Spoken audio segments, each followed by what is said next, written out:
자, 이번 시간에는 제8강 원의 방정식에 대해서 좀 배워보도록 하겠습니다. 자, 먼저 원의 방정식 이전에 원의 정의에 대해서 좀 알아보겠는데요. 자, 평면에서 한 정점, 정해진 점이죠. 정점으로부터 일정한 거리에 있는 점들의 좌치, 이것을 원이라고 한다. 자, 점이 한 개가 아니라 여러 개가 모여서, 즉 점이 모여서 선이 된다. 그죠? 이랬을 때 바로 한 정점으로부터 일정한 거리에 있는 점들의 모임을 우리가 원이라고 하는데, 이 정점을, 정해진 점을 원의 중심이라고 부르고요. 그리고 그 점들을 원의 둘레, 즉 원주라고 부르며, 이 정점으로부터 원주 상위의 한 점까지 연결한 선을 갖다가 우리가 반지름이라고 한다. 자, 이런 용어들 처음 보는 거 아니고 이미 알고 있었던 것이죠. 자, 이랬을 때 우리는 이것을 좌표 평면상의 하나의 식으로 표현할 수 있습니다. 그것을 바로 원의 좌취의 방정식, 원의 방정식이라고 줄여서 이야기할 수 있고요. 원의 방정식은 크게 세 가지 유형이 있어요. 기본형, 표준형, 일반형. 자, 기본형이라고 하는 것은 중심이 0,0이고 반지름의 길이가 r, 여기서 r은 양수여야 되겠죠. 자, 길이라고 하는 것은 양수니까 반지름 r은 양수야. 이렇게 문자가 새로 나올 때는 항상 정의를 해주셔야 합니다. 자, 이랬을 때 x의 제곱 플러스 y의 제곱은 r의 제곱이다 라는 식을 세울 수 있고요. 이번에는 중심이 a,b이고 반지름의 길이는 똑같이 r이라고 하였을 때, 이때 표준형이라고 하는 것은 이 기본형을 평에 이동시킨 것과 같죠. 그래서 x-a의 제곱 더하기 y-b의 제곱은 r의 제곱이라고 이렇게 식으로 표현할 수 있습니다. 자, 이것을 갖다 좀 이제 첨언을 하자면, 조금 설명을 해보면 이 친구를 전개해 볼게요. 전개해 보면 x 2차항이 생기겠죠. 2ax, x 1차항이 생기겠죠. a의 제곱 상수항이 생기겠죠. 다시 y의 제곱 생길 거고 y의 2차항, 그리고 2by, y에 관한 1차항, 그리고 b의 제곱 상수항이 생길 것입니다. 그리고 r의 제곱 역시 상수항이죠. 이것을 내림차순으로 다시 예쁘게 정리해보면은 x의 제곱 플러스 y의 제곱 마이너스 2ax 마이너스 2by, 그리고 a의 제곱 플러스 b의 제곱 마이너스 r의 제곱 이꼴 0으로 끝납니다. 자, 이렇게 생긴 친구가 뭐냐면, 자, 여기 한번 읽어볼게요. x의 제곱 플러스 y의 제곱 더하기 라지 ax 플러스 라지 by 플러스 c 이꼴 0. 즉 x 2차항, y 2차항이 있고 그들의 개수가 서로 같습니다. 여기에 플러스 1, 여기 플러스 1. 그리고 a에 관한, x에 관한 1차항, 그리고 y에 관한 1차항, 그리고 상수항으로 이루어진 이러한 2차식을, xy에 관한 2차식을 우리가 특별히 원의 방정식의 일반형이라고 불러요. 근데 일반형일 때는 반지름과 중심이 표현 안 되어 있죠. 이것을 완전제곱으로 고쳐보면 다음과 같이 완전제곱식으로 고칠 수 있고, 이때에 이 뒷부분이 4분의 a의 제곱 플러스 b의 제곱 마이너스 4c가 됩니다. 이때 좌변은 반드시 0보다 커 나갔죠. 그러면 우변도 반드시 0보다 커야 되는데 0이면은 반지름이 0이 되는 그런 원이란 존재할 수 없죠. 원래는 점원이라는 표현을 쓰기도 하지만 우리가 고등학교 과정에서는 그런 표현을 쓰지 않고 원이 되지 않는다. 그러니까 즉 반지름의 역할을 할 수 있는 a의 제곱 플러스 b의 제곱 마이너스 4c가 양수해야 되겠고, 이것을 원의 성립 요건이라고 부릅니다. 자, 뭐라고 한다고? 원의 성립 요건. 원의 성립 요건. 반드시 외우셔야 되겠고, 다른 표현으로는 원의 판별식이라는 말을 쓰기도 합니다. 자, 그러면 이 일반형을 완전제곱으로 고침으로 인해서 우리는 중심 마이너스 2분의 라지 a 마이너스 2분의 라지 b를 구할 수 있고, 반지름의 길이를, 자, 2분의 루트 a의 제곱 플러스 b의 제곱 마이너스 4c로 계산할 수 있습니다. 아시겠죠? 자, 그런데 실제 반지름 길이보다는 이 친구를 뭐라고 부를까요? 바로 반지름의 제곱이다. 즉 r의 제곱이다. 이렇게 표현을 더 많이 합니다. 그래서 라지 r의 스몰 r의 제곱은 4분의 라지 a의 제곱 플러스 라지 b의 제곱 마이너스 4c. 다시, 자, 반지름의 제곱은 4분의 x 1차항의 개수의 제곱 더하기 y 1차항의 개수의 제곱 마이너스 상수항의 4배. 이렇게 기억을 하시면 우리가 반지름의 제곱을 빠르고 정확하게 계산할 수 있습니다. 자, 그 다음에 이제 조건에 맞는 원의 방정식 세우기. 자, 이것은 여러분들이 다 외워주셔야 돼요. 이 상황에 맞게 이 식을 세우지 않으면 그만큼 계산이 많이 복잡해집니다. 그래서 외워주셔야 되는데, 먼저 x축에 접하는 원, 눈에 보이는 대로 x축에 접하고 있어요. 그러면 제일 중요한 건 원의 중심과 반지름의 관계를 보는 것입니다. 자, 원의 중심의 y좌표의 절대값이 반지름과 같아요. 오케이. 자, 반지름은 중심의 y좌표의 절대값과 같다. 그래서 식을 세울 때도 x-a의 제곱 더하기 y-b의 제곱에 r의 제곱이라고 쓰지 않고 b의 제곱이라고 씁니다. b가 뭐라고요? 중심의 y좌표. 됐습니까? 오케이? 자, 이번에는 y축에 접하는 원인 경우에는 중심의 x좌표의 절대값이 반지름하고 같습니다. 그렇기 때문에 식을 세울 때도 x-a의 제곱 더하기 y-b의 제곱은 r의 제곱이라고 쓰지 않고 small a의 제곱 이렇게 쓴단 말이야. 그러면 얘들아, 다시 한번 좀 설명할게. 우리가 어떤 식을 세울 때 미정계수가 많으면 많을수록 그 계산이 복잡해지죠.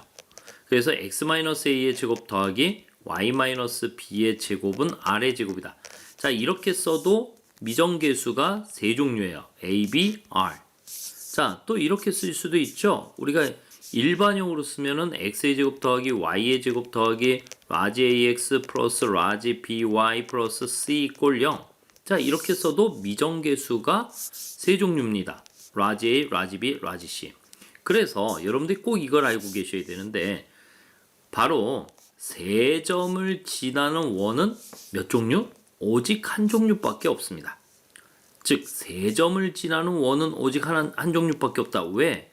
이 세 점을 여기에다가 대입을 하면 미정계수가 미지수가 3개인 연립방정식으로 볼 수 있는데 3개의 조건을 만족하는 이 연립방정식의 해는 한 종류밖에 없겠죠.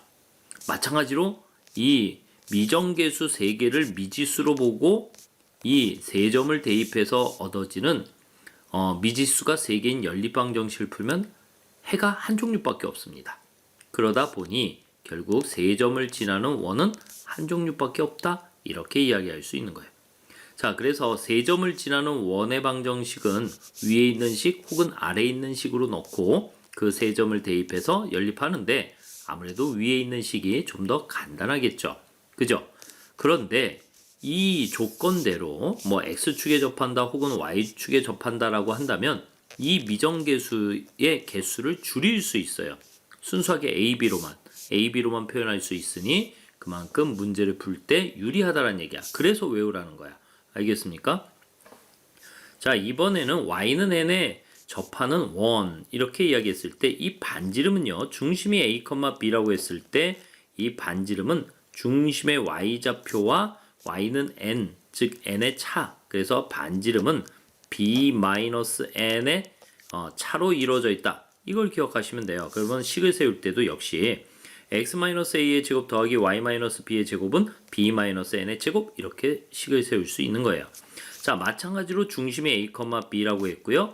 x는 m이라는 직선에 접한다. 그러면 여기서부터 여기까지가 반지름이잖아요. 이게 바로 절대치 a-m. 이것이 반지름이다. r. 그래서 x-a의 제곱 더하기 y-b의 제곱은 a-m의 제곱이다 라고 식을 세우게 되는 거야. 그러면 역시 문자의 개수가 줄어드니까 여러분들이 문제의 풀이가 더 쉬워진다 이렇게 이야기할 수 있죠. 자, 이번에는 x축, y축에 동시에 접하는 원의 특징이에요. 자, x축, y축에 동시에 접하는 원의 특징은요. 먼저 식을 세울 때 미정계수가 한 종류예요. 자, 반지름은 항상 양수이잖아요. 그래서 반지름을 기준해서 생각하는 거야. 반지름은 항상 양이니까 자, 요 원의 중심은 r, 1사분면에 있을 땐 자, 중심의 x좌표, y좌표가 서로 같고요. 그리고 심지어 반지름도 같습니다. 왜? x축, y축에 동시에 접하니까. 그래서 우리는 일사분면에서 x축 y축의 동시에 접하는 원의 방정식을 다음과 같이 세우고요. 이사분면에서는 중심에 x좌표가 마이너스일 테니까 바로 x 플러스 r의 제곱 플러스 y 마이너스 r의 제곱은 r의 제곱이다. 이렇게 쓸 수 있게 되는 거야. 자, 3, 4분면에서는 중심의 x좌표, y좌표가 모두 음수이니까 r의 양수성을 이용해 가지고 x 플러스 r의 제곱 플러스 y 플러스 r의 제곱은 r의 제곱이다. 이렇게 식을 세우고요. 마찬가지로 4, 4분면에 있는 x축, y축에 동시에 접하는 원의 방정식을 세울 때는 x-r의 제곱 더하기 y 플러스 r의 제곱 이꼴 r의 제곱이다. 이렇게 식을 세워요. 자, 여기서 한 가지 더 기억하시면 좋을 게 뭐냐면 중심이 x축, y축에 동시에 접하는 원의 중심은 y는 x라는 직선 위 혹은 y는 마이너스 x라는 직선 위에 반드시 그 중심이 놓임도 알고 계셔야 합니다. 아시겠죠? 오케이? 상식이지만 여러분들이 문제 풀 때 이게 생각이 딱 안 난단 말이야. 그래서 평소 이렇게 훈련을 하셔야지만 기억이 오래 남을 수 있습니다. 자, 이번엔 중심이 x축 위에 있는 원이에요. 그러면 중심이 x축 위에 있다는 것은 중심의 y좌표가 0이라는 것이죠. 그쵸? 이랬을 때 이 식을 일반형으로 세우면 x의 제곱 더하기 y의 제곱 라지 ax 플러스 라지 by가 없어요. 그쵸? 즉 y 1창의 개수가 0이 된다는 것이에요. 자, 다시 중심이 x축 위에 있는 원 같은 경우에는 식을 세울 때 by를 만들지 않는다. 그러니까 미정계수가 하나 줄어서 역시 식이 간단해진다는 얘기야. 자, 중심이 y축상에 있는 원을 세울 때는 당연히 1차항 x 1차항이 생기지 않는다는 얘기죠. 그래서 x의 제곱 플러스 y의 제곱 플러스 by 플러스 c 이꼴 0 이렇게 해서 자꾸 문제를 우리가 식을 세울 때 미정계수의 개수를 줄여주도록 식을 세우는 것. 그래서 이걸 외우라고 하는 것입니다. 아시겠죠? 자, 계속 이어지는 개념에 대해서 배워보도록 하겠습니다. 자, 이번에는 원과 직선의 관계인데요. 원과 직선의 관계 요거 조금 더 설명해 볼게요. 자, 주어진 원이 하나 있습니다. 이렇게 원. 이 원을 갖다가 x의 제곱 플러스 y의 제곱 플러스 ax 플러스 by 플러스 c 이꼴 0이라는 일반식으로 표현해 봤고요. 여기 직선이 하나 있는데 이 직선을 ax 플러스 by 플러스 c 이꼴 0으로 표현해 봤습니다. 자, 이때에 우리는 이 원들이 1번, 2번, 3번 이 원과 직선이 1번, 2번, 3번 관계를 가질 수 있어요. 이렇게 원과 두 점에서 만나는 직선을 특별히 우리는 할선이라는 말을 씁니다. 분할한다, 자른다 이런 뜻이에요. 자, 그리고 2번 원과 2번 직선 간의 관계일 때 한 점에서 만난다 이런 걸 갖다 우리가 또 특별히 접선이라고 부릅니다. 그리고 원과 직선이 만나지 않는 3번과의 관계를 갖다가 뜬선이라는 용어를 쓰는데 자, 좀 더 풀어서 이야기하면 서로 다른 두 점에서 만난다. 1번 경우를 얘기하는 거고 한 점에서 만난다. 2번 경우를 얘기하는 거고 자, 그 다음에 만나지 않는다. 3번 경우를 이야기하는 건데 이들을 갖다가 판별할 수 있는 식이 있어요. 자, 그 식은 조금 복잡한데 무슨 얘기냐면 연립을 하는 거야. 이 친구 두 친구를. 그래서 이 친구를 y로 정리할게. y는 마이너스 b분의 ax 마이너스 b분의 c 이 친구를 좀 과감하게 이 식에다 집어넣는 거야. x의 제곱에 y의 제곱 대신에 마이너스 b분의 ax 마이너스 b분의 c의 제곱 그리고 ax의 라지 b에 y 대신에 마이너스 b분의 ax 마이너스 b분의 c 플러스 c 이꼴 0으로 쓰면 결국은 이거 전개하지는 않을게요. 자, x에 관한 2차 방정식이 될 거야.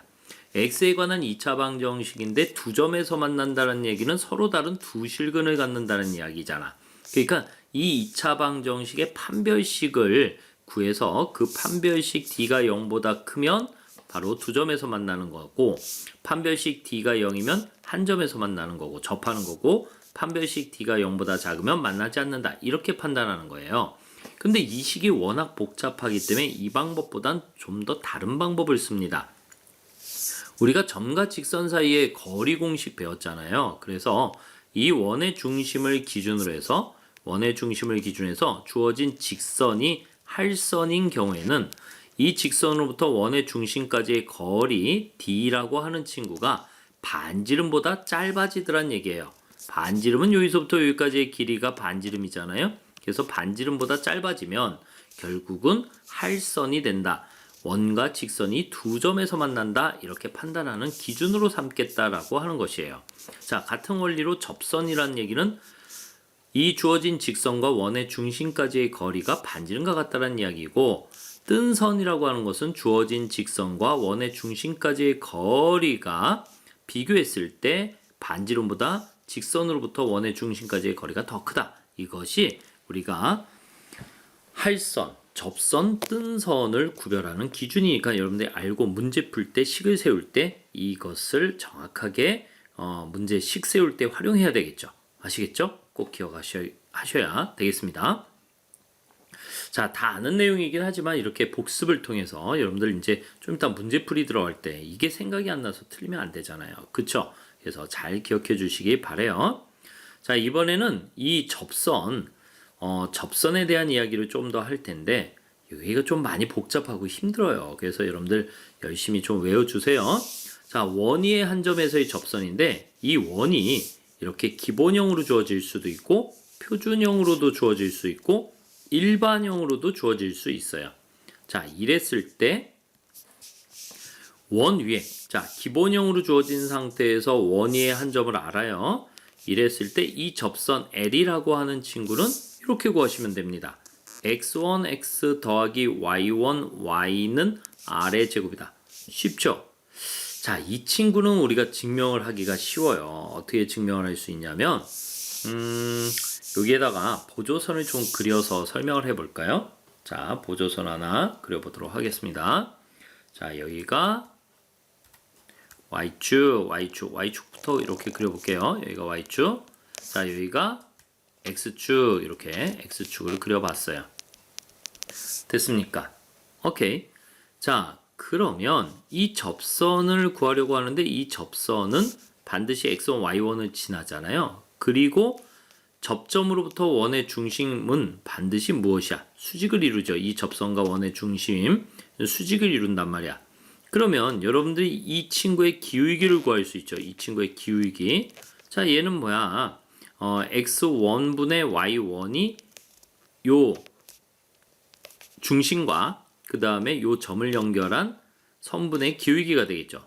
그러면 이 접선의 기울기는 수직이니까 이 접선의 기울기는 뭐라고 쓸 수 있어요? 마이너스 y1분의 x1 이렇게 쓸 수 있죠.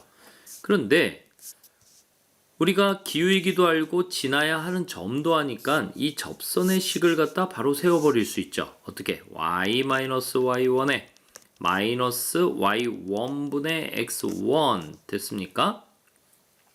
그리고 x-x1 이렇게 쓸 수 있어요.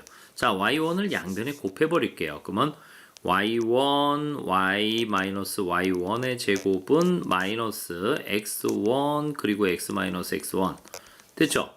자, 요거 전개 다시 하시면은 마이너스 x1 x 플러스 x1의 제곱 이렇게 쓸 수 있어요. 자, 넘어가고 정리하고 예쁘게 정리하니까 x1 x 더하기 y1 y는 x1의 제곱 더하기 y1의 제곱이 나오겠죠. 근데 이 점은 이 원 위에 있잖아요. 이 원이 무엇이었습니까? 기본형으로 표현되었다라고 했으니까 x1의 제곱 더하기 y1의 제곱은 r의 제곱이 되겠죠. 그래서 이걸 여기다 채워버리면 결국 x1x 더하기 y1 y는 r의 제곱이라고 하는 접선식이 만들어지게 되어 있습니다.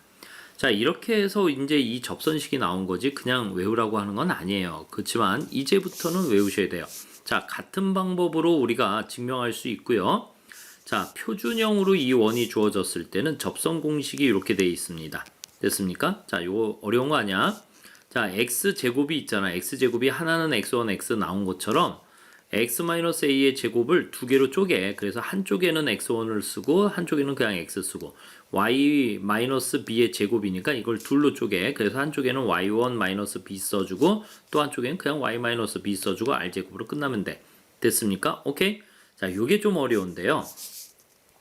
일반형으로 주어졌을 때 이 원주 상위에 한 점을 알 때 접선의 방정식이에요.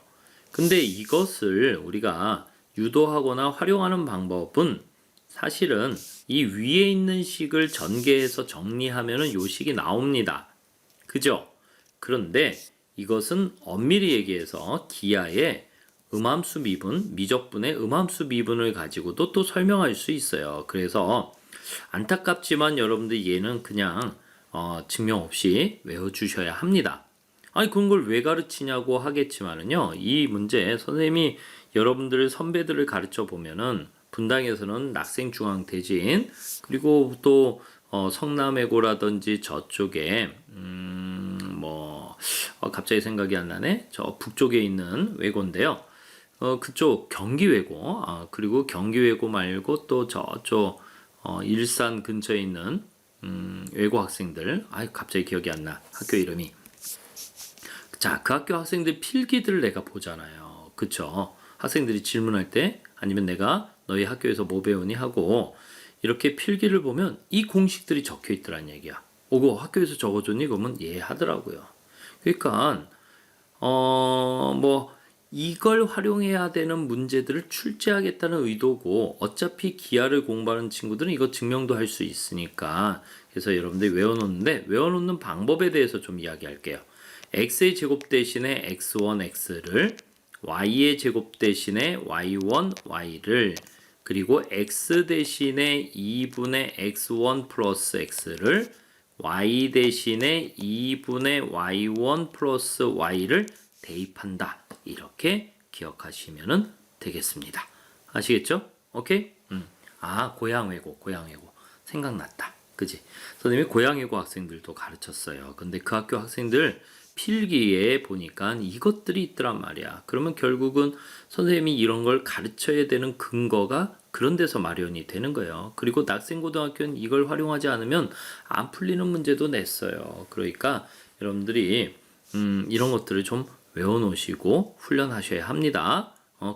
그냥 선생님이 외우라고 하는 게 아니에요. 아시겠죠? 자, 이번에는 또 원에 접하는 접선의 기울기를 알 때 알겠습니까? 자, 원에 접하는 접선의 기울기. 자, 기울기가 같은 접선은 이렇게 한 종류가 아니라 두 종류가 만들어질 수 있어요. 자, 기울기는 같으니까 무엇이 달라지는 거죠? 자, 여기다 보조선 그려보면은 y 절편이 달라지는 것입니다. 자, 이렇게 보조선을 그려보면 y 절편이 달라진다. 이렇게 선이 안 이쁘니 다시 이렇게 보조선을 그려볼게요. 자, 이렇게 y축을 그려보면 y 절편이 달라지는 거야.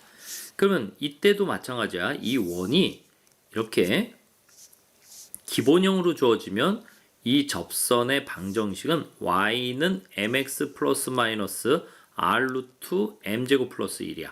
역시 외워야 돼. 이거 증명하는 방법은 알죠? 여러분들 y는 mx 플러스 n으로 놓고 이 직선으로부터 원의 중심까지의 거리가 반지름이다 라고 해서 n의 값을 r 루트 m제곱 플러스 1로 구할 수 있다. 이 이야기야.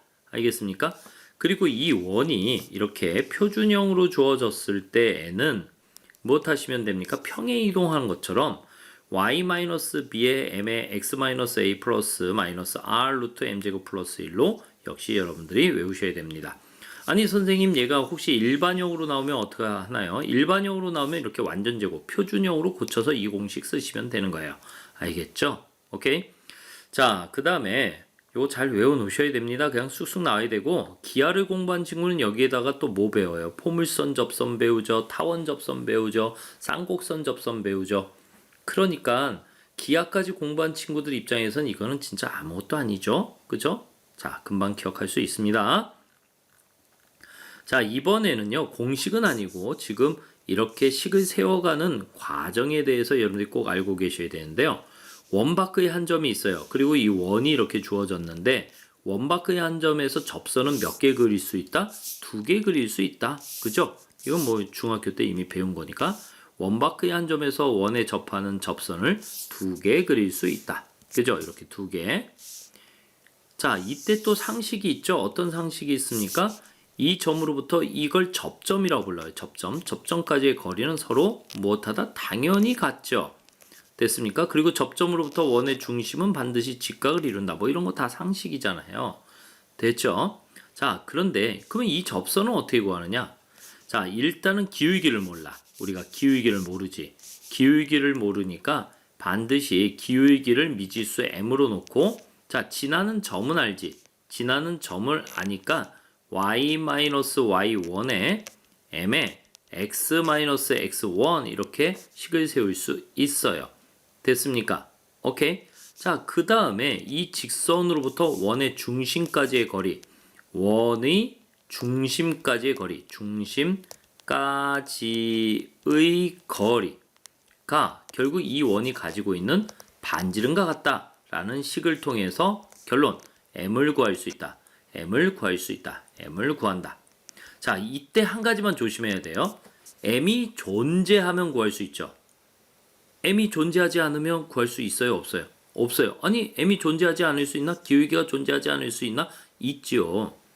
이 원 밖에서 그은 접선이 y축에 평행한 직선이면 기울기가 존재하지 않기 때문에 구할 수 없습니다. 그러면 어떻게 합니까?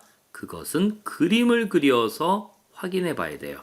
알겠습니까? 자, 이게 무슨 말이야? 다시 한 번만 설명할게. 자, 우리가 이렇게 좌표 평면이 이렇게 하나 있고요. 여기에 원도 하나 이렇게 있습니다. 자, 원을 하나 이렇게 그려봤어요. 그냥 이렇게 하나 그려볼게. 됐지? 자, 근데 이 친구가 이렇게 생겼어요. 자, 내가 원점에서 접선을 그려볼게. 원점에서 접선. 뭐 그러면 여러분들 이렇게 그릴 수 있잖아. 자, 이거 접선 그렸네. 자, 또 하나 그려봐. 접선. 접선. 이렇게 그리면 되잖아. 이렇게. 그지? 근데 이렇게 그린 접선은 기울기가 존재해요? y축인데 기울기 존재하지 않죠. 그러니까 얘는 그림을 통해서는 확인할 수 있어도 이 식을 통해서는 확인이 안 됩니다. 구할 수가 없어요.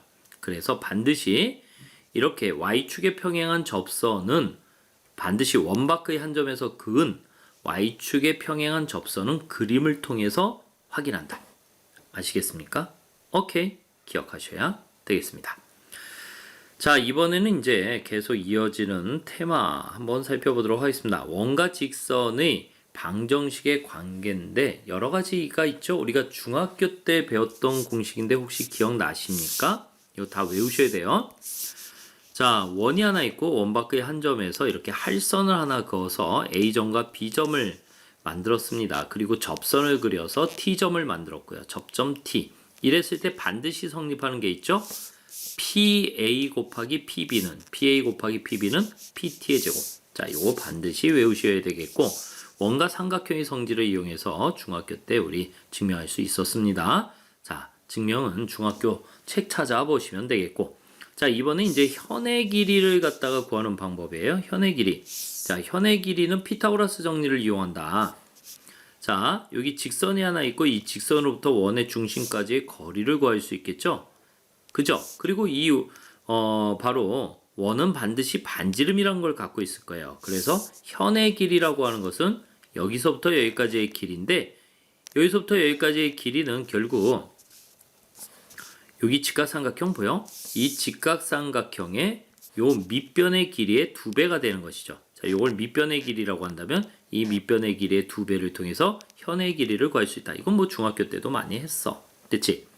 자, 이번에는 원 밖의 한 점이 있고 원의 중심까지 이때의 거리를 D라고 놓을게요. D 됐습니까? 자, 그리고 원 밖의 한 점에서 원의 접선을 그렸을 때 그 접점을 P라고 할게요. 그러면 이걸 접선의 길이라고 합니다. 이걸 접선의 길이. 상식이에요. 접선의 길이. 접선의 길이. 자, 이 접선의 길이는 어떻게 구하느냐? 바로 원 밖의 한 점에서 원의 중심까지의 거리의 제곱에서 바로 무엇을 반지름의 제곱을 뺀 녀석의 바로 제곱근이다. 그래서 5a의 제곱 마이너스 r의 제곱이다. 뭐 이렇게 우리가 pa의 길이, 접선의 길이를 구할 수 있다. 자, 피타고라스 정리를 이용한다는 거 당연한 거니까 기억해 주시고요. 자, 이번엔 정의 또 한번 배워볼게요. 원과 직선 사이의 거리의 최대 최소. 자, 먼저 원이 하나 있고 직선이 하나 있습니다. 그러면 반드시 원과 직선 사이의 거리의 최대 최소는요, 원의 중심으로부터 직선의 수선의 발 P를 긋고 이랬을 때 원의 중심까지의 거리, 직선으로부터 원의 중심까지의 거리에서 그 원이 가지고 있는 반지름을 빼면 최소 거리가 되는 것이고, 그리고 반지름을 더해주면 최대 거리가 된다. 이것이 원과 직선 사이의 거리의 최대 최소 값이다. 기억하셔야 됩니다. 자, 이번에는 다시 원 위의 한 점과 원 밖의 한 점 간의 거리의 최대 최소, 역시 이것도 기억을 하셔야 되는데, 원 밖의 한 점으로부터 원의 중심까지의 거리를 D라고 하고, 그 다음에 이 원이 가지고 있는 고유의 반지름을 R이라 하였을 때 D에다가 R을 더하면 최대값, 그리고 D에서 R을 빼면 최소값. 너무 당연하지만 시험 문제 풀 때 이게 생각이 안 나면 그만큼 계산이 더뎌지겠죠. 그러니까 빨리빨리 외워주시기 바랍니다. 자, 그리고 또 우리 이제 상식적인 이야기를 좀 더 해보도록 할게요. 자, 두 원의 위치 관계를 우리가 말로 이렇게 쓸 수 있어. 두 원이 만나지 않는다. 이렇게 쓸 수도 있지만 식으로 쓸 수도 있어요. 두 원의 중심 간의 거리 구할 수 있죠. 그죠? 그리고 두 원은 당연히 반지름을 각각 R과 R'으로 가지고 있겠죠. 이랬을 때 두 원이 만나지 않는다라는 식은 두 원의 반지름의 합보다 두 원의 중심 간의 거리가 더 크다. 이러면은 두 원은 만나지 않는다. 두 원은 교점을 갖지 않는다. 이렇게 읽어낼 수 있어야 되고 식을 세우실 수 있으셔야 합니다. 됐죠? 이번엔 두 원이 왜 접한다. 자, 각각의 원이 이렇게 바깥쪽에서 서로 바깥쪽에서 한 점에서 만날 때 이것을 왜 접한다라고 얘기합니다. 알겠습니까? 교점이 한 개죠. 그러면 이것은 두 원의 중심 간의 거리가 각각의 반지름의 합과 같으면은 이것을 우리가 왜 접한다 이렇게 읽어요. 자, 다 아는 내용이고요. 이건 뭐 역시 우리 중학교 때 배운 내용이니까 다시 한번 기억을 더듬어 주시기 바랍니다. 자, 이번에는요. 두 원이 두 점에서 만난다. 매우 중요합니다. 자, 다시 두 원이 두 점에서 만난다. 이게 가장 중요해요. 그럼 두 원의 중심 간의 거리 D라고 하는 것은요. 각 원의 반지름의 차보다는 커야 되겠고 각 원의 반지름의 합보다는 작아야 합니다. 그래야지만 반드시 두 점에서 만납니다. 아시겠죠? 자, 그 다음에 내접한다라는 표현을 씁니다. 작은 원이 큰 원 안에 이렇게 포함된 상태에서 한 점에서 만나는 걸 우리가 특별히 내접한다라고 얘기해요. 내접한다라고 했을 땐 두 원의 반지름의 차가 두 원의 중심 간의 거리하고 같을 때 이것을 내접한다. 꼭 기억하셔야 되겠고, 자, 이것을 포함된다라고 얘기합니다. 큰 원 안에 작은 원이 교점을 갖지 않고 포함되어 있는 상태. 그러면 두 원의 반지름의 차, 좀 더 정확하게는 큰 원의 반지름에서 작은 원의 반지름을 뺀 것은 바로 두 원의 중심 간의 차보다 거리보다 크다. 이렇게 여러분들 역시 기억하셔야 되겠습니다. 아이고 미안해, 화면이 잘렸네. 말이 어디로? 아이 다시 녹음할 수 없으니까 다시 한번 읽어줄게. 자, 포함된다라고 하는 것은 이렇게 큰 원과 작은 원이 있는데 작은 원이 큰 원 안에 포함되어 있으면서 교점을 갖지 않는 거야. 그치? 그러면 두 원의 반지름의 차가 두 원의 중심 간의 거리보다 크다. 단 큰 원의 반지름에서 작은 원의 반지름을 뺐을 때야. 됐죠? 자, 이번에 이제 동심원이라고 하는 것은 두 원의 중심이 일치할 때 이것을 동심원이라고 한다. 그러면 두 원의 중심 간의 거리는 0이다. 이렇게 이야기할 수 있습니다.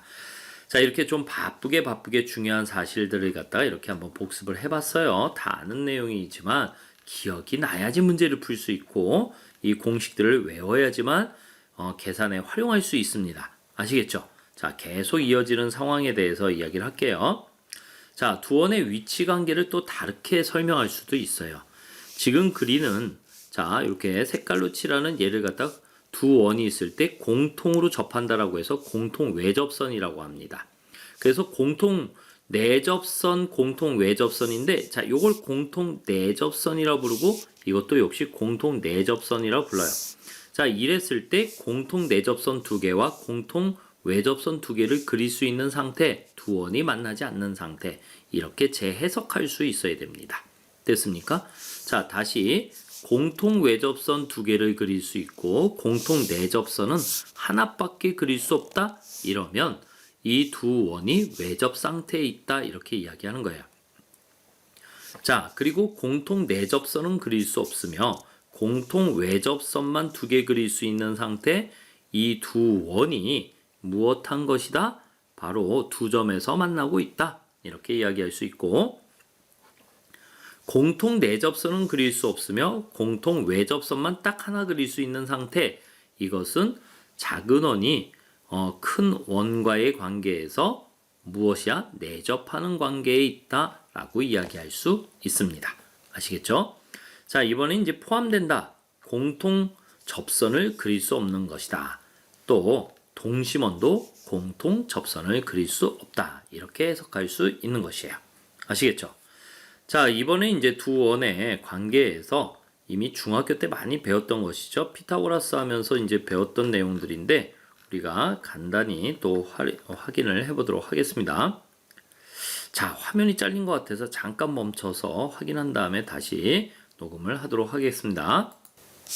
자, 다행히 화면이 많이 잘리지 않아서 그냥 계속 녹음을 이어서 가겠습니다. 자, 중요한 내용이긴 하죠. 그렇지만은 여러분들이 뭐 이걸 모를 것 같지는 않고 좀 가볍게 설명을 해 나가겠습니다. 자, 두 원의 위치 관계입니다. 자, 두 원이 이렇게 만나지 않을 때 됐습니까?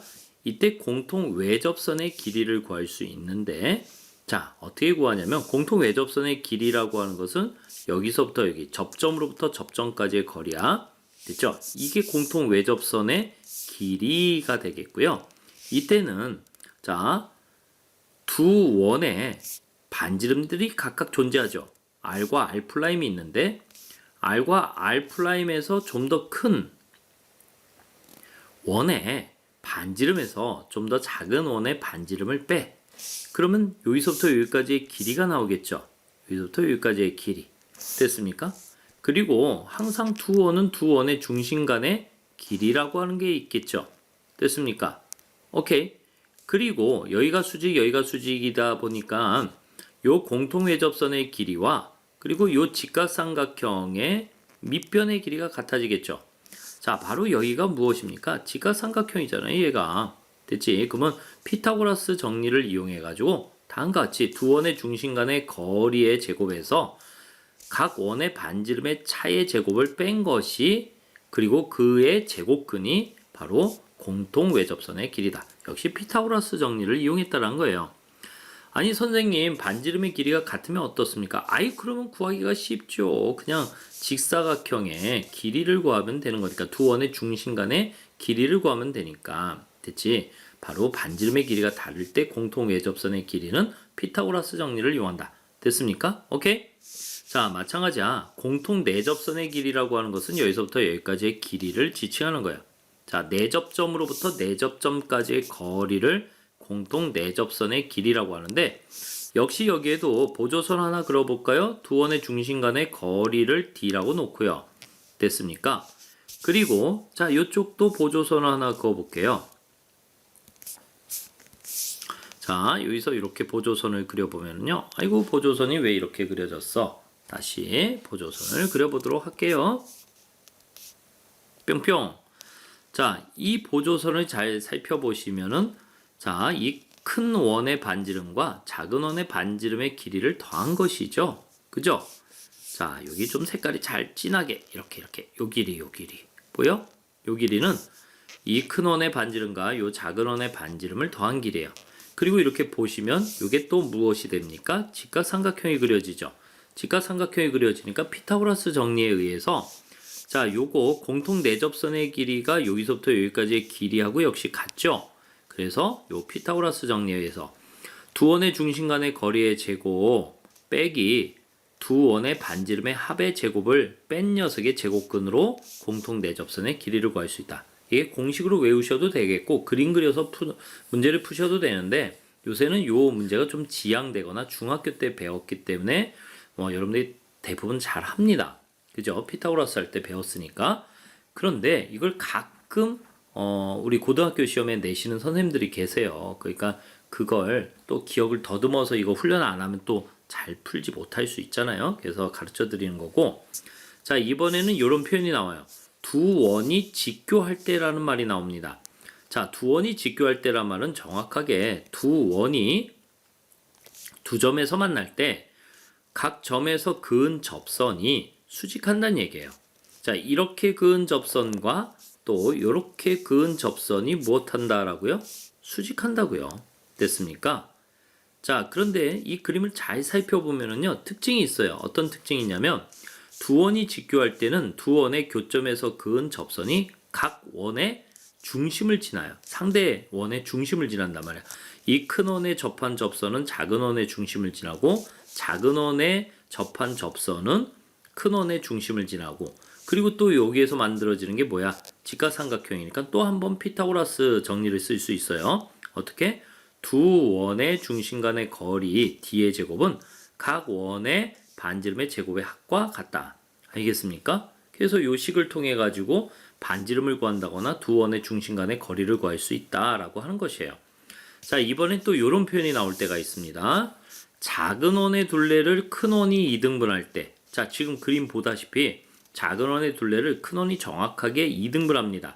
다시 말해서 이쪽의 원주의 길이하고 자, 이쪽의 원주의 길이가 서로 같다라는 얘기예요.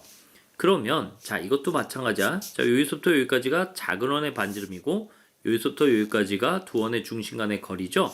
자, 그리고 여기서부터 여기까지는 큰 원의 반지름이에요. 이랬을 때 이것도 직각삼각형이 돼버리기 때문에 피타고라스 정리에 의해서 d의 제곱은 스몰 r의 제곱 마이너스 스몰 r 프라임의 제곱으로 식을 세울 수 있다. 이렇게 식을 세워야지 문제를 풀 수 있다는 거잖아요. 됐습니까? 자, 이번엔 또 다음과 같은 성질을 알고 계셔야 돼요. 자, 두 원이 두 점에서 만나는데 두 원의 교점에서 접선을 그립니다. 접선을 그려요. 이렇게 접선을 그릴 수도 있고 이렇게 접선을 그릴 수도 있겠죠. 됐니? 자, 그러면 접선과 접선의 교점이 생겨요. 접선과 접선의 교점이 생기는데 이 접선과 접선의 교점은 반드시 두 원의 중심을 연결한 직선상 위에 놓입니다. 이거 하나의 성질로 당연하면서도 이게 여러분들이 생각이 잘 안 난단 말이야. 이거 역시 기억하셔야 됩니다. 자, 그 다음에 원바크의 한 점에서 그은 접선이 직교할 때 이렇게 직교한다. 이 말은 이 길이하고 이 길이가 같고 이 길이하고 이 길이가 같죠. 그리고 얘가 직각이면 여기도 직각이죠. 아, 여기도 직각, 여기도 직각. 다시 말해서 정사각형이 되겠고 따라서 이 주어진 원과 원바크의 한 점까지의 거리는 반지름의 루트 2배. 그죠? 그래서 r 루트 2. 자, 원의 중심과 원바크의 한 점까지의 거리가 반드시 반지름의 루트 2배다. 언제? 원바크의 한 점에서 그은 접선이 서로 수직할 때. 알겠습니까?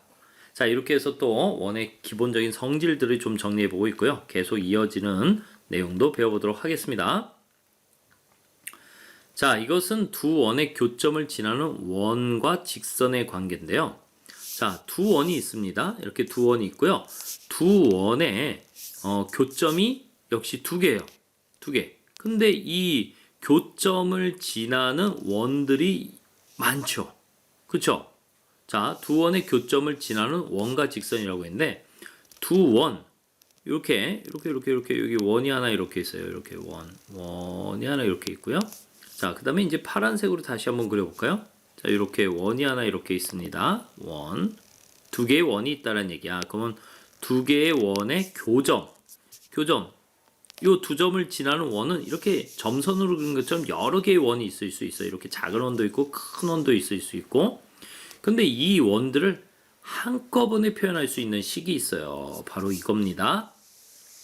주어진 각 원에다가 즉 x의 제곱 더하기 y의 제곱 더하기 ax 플러스 by 플러스 c 더하기 여기에다가 k배를 합니다. 그러면 이 k가 무슨 역할을 하냐면 요 원이라든지 요 원이라든지 요 원처럼 중심과 반지름의 위치가 길이가 다르죠. 반지름의 길이가 다르고 중심의 위치가 달라지죠. 그것을 변형시키는 역할을 해요. 그렇지만 한 가지 원칙이 있어요. k 값에 관계없이 얘가 0이고 얘가 0이어야 되죠. 이 두 개 동시에 만족해야 되죠. 이 두 개 동시에 만족한다는 얘기는 두 원의 교점이 존재한다면 그 점을 구하라는 얘기죠. 이해요? 그래서 이 식이 뜻하는 말은 k에 관계없이 두 원의 교점을 지나는 원 이렇게 읽어내실 수 있어야 되겠고요. 여기 반드시 k가 마이너스 1이 아니어야 됩니다. 왜냐면 k가 마이너스 1이면 2차항이 사라져서 이것은 원이 될 수 없고 직선이 됩니다. 그래서 바로 아래 나오죠. 공통현의 방정식. 바로 공통현의 방정식이란 말은 뭐냐면 두 원이 두 점에서 만날 때 이 두 교점을 지나는 직선, 이걸 공통현이라고 부르고, 이 공통현의 방정식은 간단합니다. 그냥 두 원을 빼버리면 돼요. 단 두 원이 두 점에서 만날 때야. 알겠습니까? 공통현의 방정식이라는 것은 두 점에서 만나는 두 원을 기준으로 했을 때 그 두 원을 무조건 빼버리면 여기서 2차항이 사라지죠. 2차항이 이렇게 사라지면서 2차항이 사라지면서 a-a 프라임 x b-b 프라임 y c-c 이거 또 화면이 잘렸네. 미안해. 좀 올릴게. 그치? c 프라임 이꼴 0 이렇게 쓸 수 있습니다. 좀 말을 많이 빨리 하고 이게 화면이 한정적이다 보니까 좀 잘렸어. 미안해. 자, 요거 뭐 아는 거니까. 그지? 이렇게 역시 계산할 수 있습니다. 이게 누구라고? 바로 이 공통현의 방정식이 되는 거예요. 알겠죠?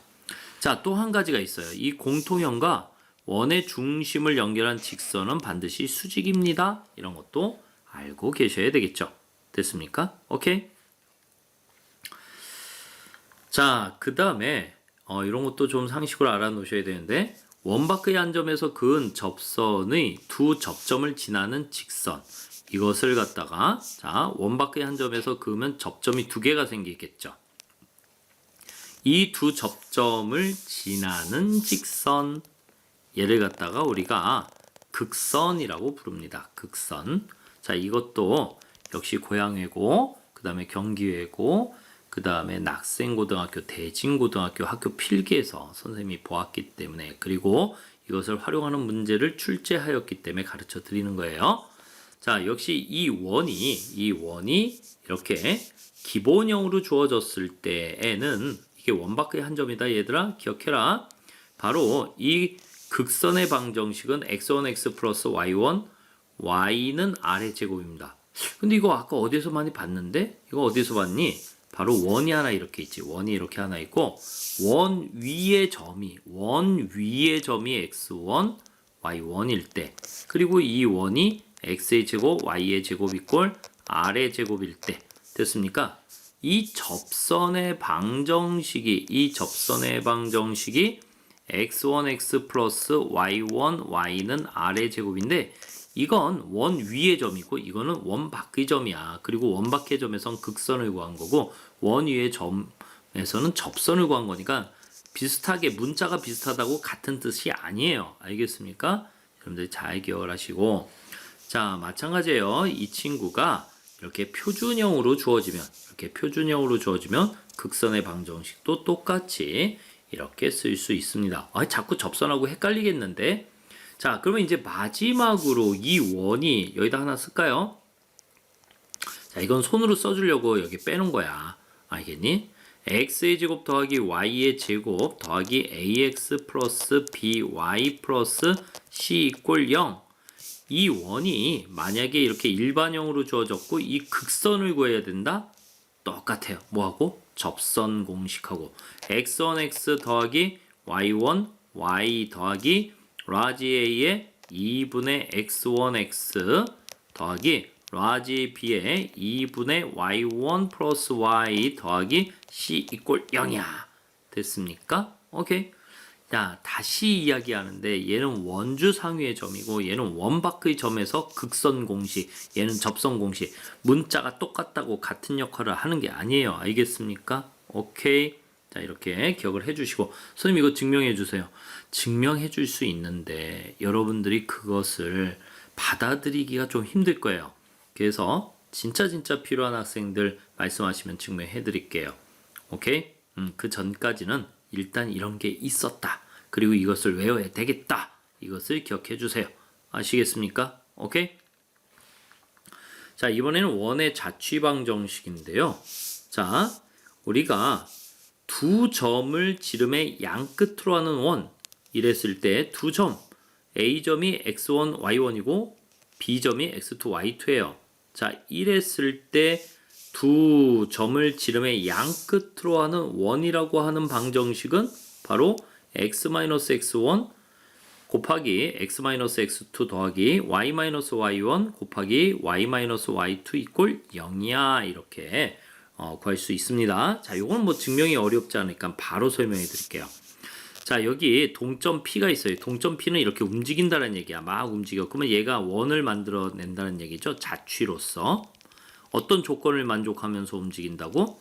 자, 이 기울기와 이 기울기가 수직이어야 된다. 왜?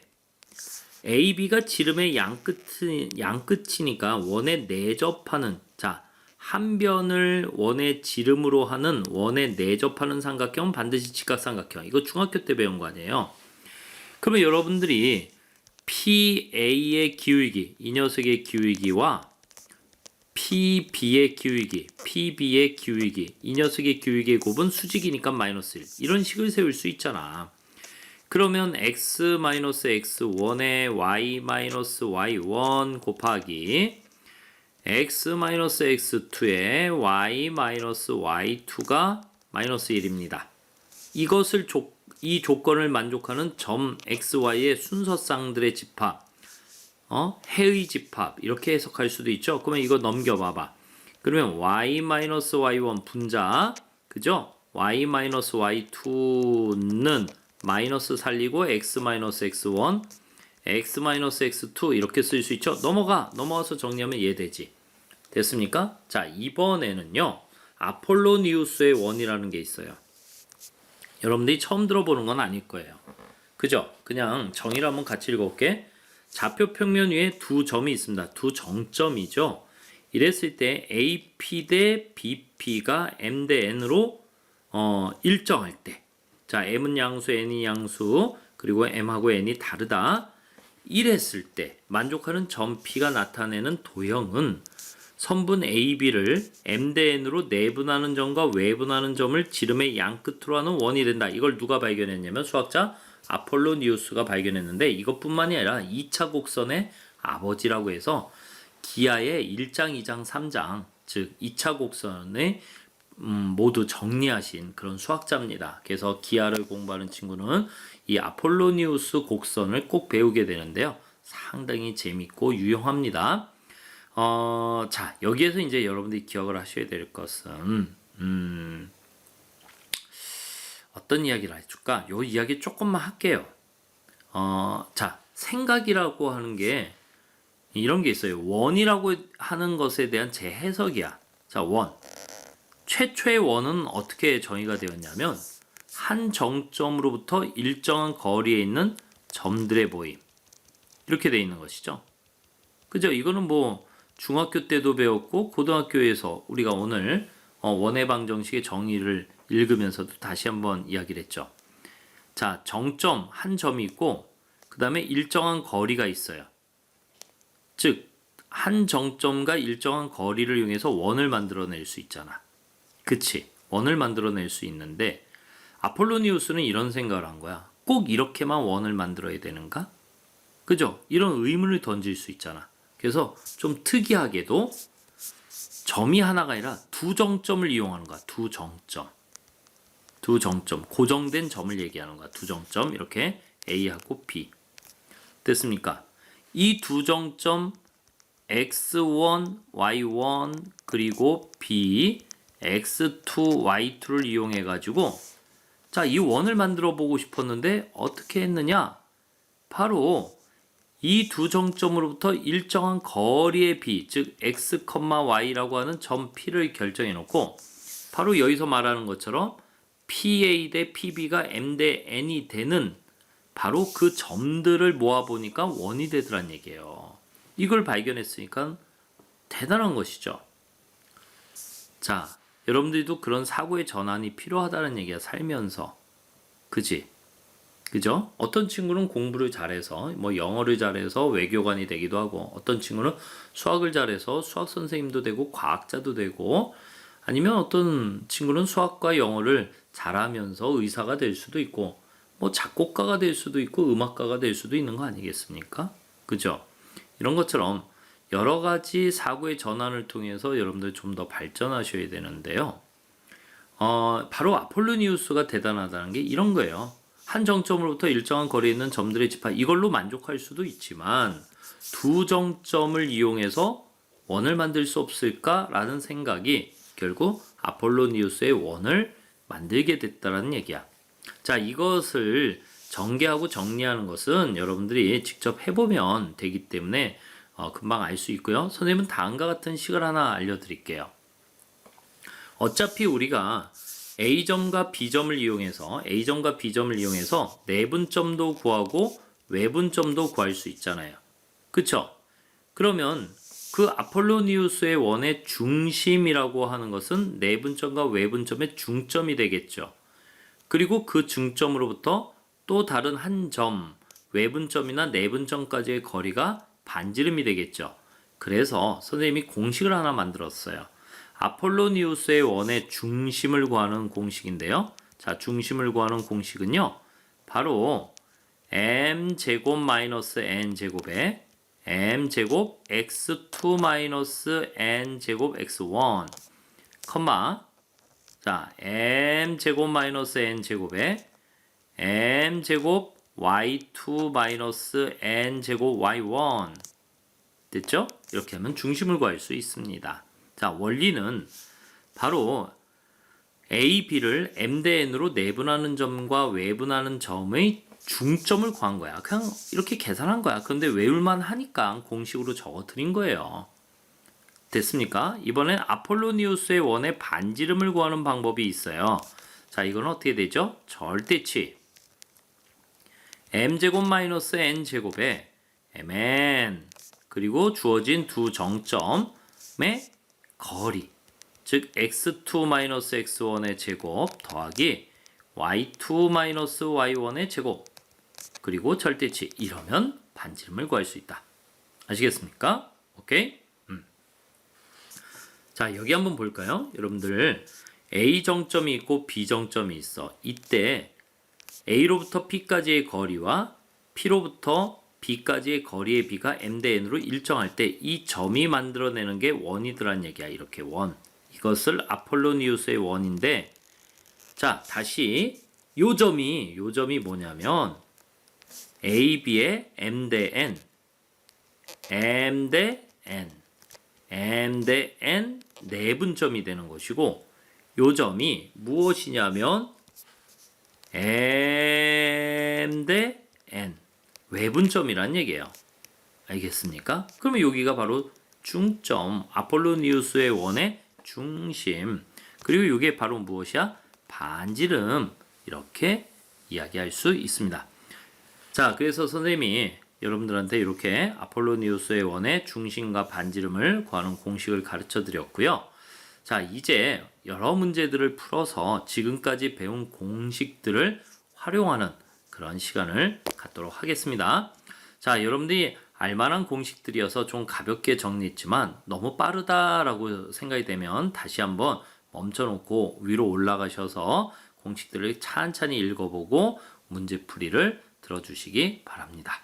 아시겠죠? 자, 계속 이어지는 문제풀이를 들어주시기 바랍니다.